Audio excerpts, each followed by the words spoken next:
Assalamualaikum warahmatullahi wabarakatuh. Anak-anak semuanya, hari ini kita akan belajar tematik bahasa Indonesia dengan materi membuat kalimat dalam keragaman wujud benda. Tentunya pada minggu lalu kita telah belajar tentang materi menemukan kosakata dalam bacaan keragaman wujud benda. Nah, hari ini kita akan belajar bagaimana cara membuat kalimat dalam keragaman wujud benda. Seperti yang telah kita pelajari minggu lalu bahwa wujud benda ada 3, yaitu benda padat, benda cair, dan benda gas. Yang pertama, kita akan membahas wujud benda padat dan kegunaannya. Nah, banyak sekali contoh-contoh benda padat. Nah, ini adalah contoh benda padat. Yang pertama meja, kursi, buku, dan banyak lagi contoh lainnya. Kenapa meja, kursi, dan buku merupakan benda padat? Karena seperti yang telah kita ketahui bahwa ciri-ciri benda padat bersifat keras dan tidak berubah bentuk jika dipindahkan dari satu tempat ke tempat lainnya. Adapun kegunaan dari meja yaitu sebagai tempat belajar dan membaca. Bisa juga digunakan sebagai tempat makan dan lain sebagainya. Kegunaan dari kursi yaitu tempat untuk duduk. Sudah pasti ya kalau kita duduk itu di kursi. Kursinya bisa seperti apa Ustazah? Banyak bentuk kursi, ada yang dari kayu, ada yang dari sofa dan sebagainya. Nah, buku digunakan untuk apa? Untuk membaca dan menulis. Nah, ini merupakan contoh benda padat dan kegunaannya. Baik, contoh-contoh yang lain sudah pastinya ada kegunaannya masing-masing.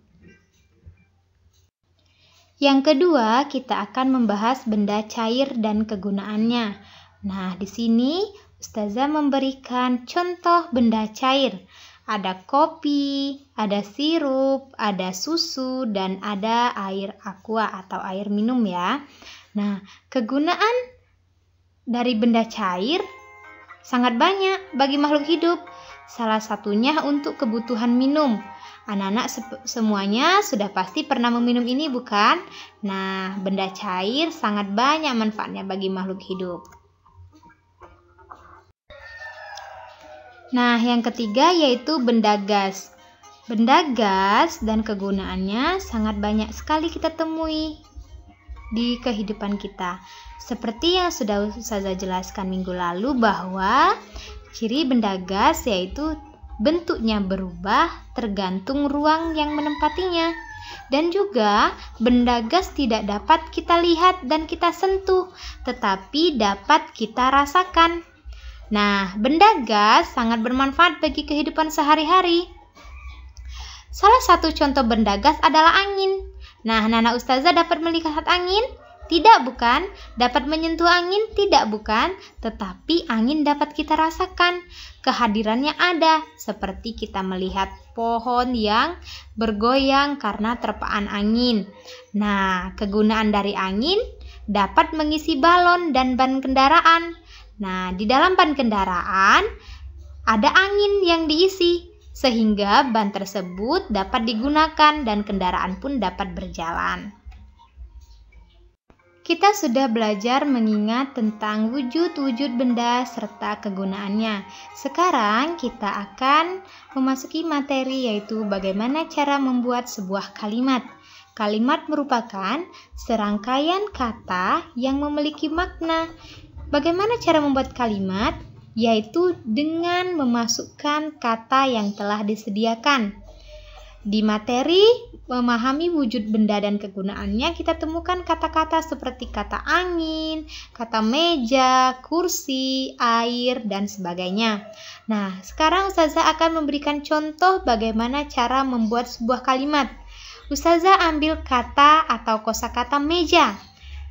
Ketika kita ingin membuat sebuah kalimat dari kata meja, maka kita harus memasukkan kata meja di dalam kalimat tersebut. Contoh, kata meja.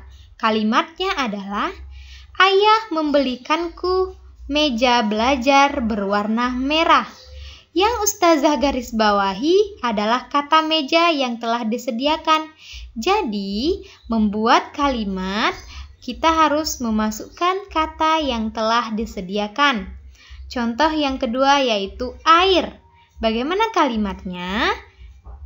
Contohnya, kemarin aku dan adikku bermain air di halaman rumah. Ada kata air yang digarisbawahi. Nah, jadi ini merupakan contoh cara membuat kalimat. Jadi, sangat gampang membuat kalimat, bukan kata ini saja yang bisa dibikin. Contoh lainnya misalnya, aku mengambil seember air untuk menyiram tanaman. Ada kata air di sana. Nah, seperti itu ya anak-anak ustazah. Anak-anak semuanya, itu tadi materi tentang membuat kalimat dalam keragaman bentuk dan wujud benda. Saya harapkan anak-anak semuanya dapat memahami dengan baik. Terima kasih. Wassalamualaikum warahmatullahi wabarakatuh.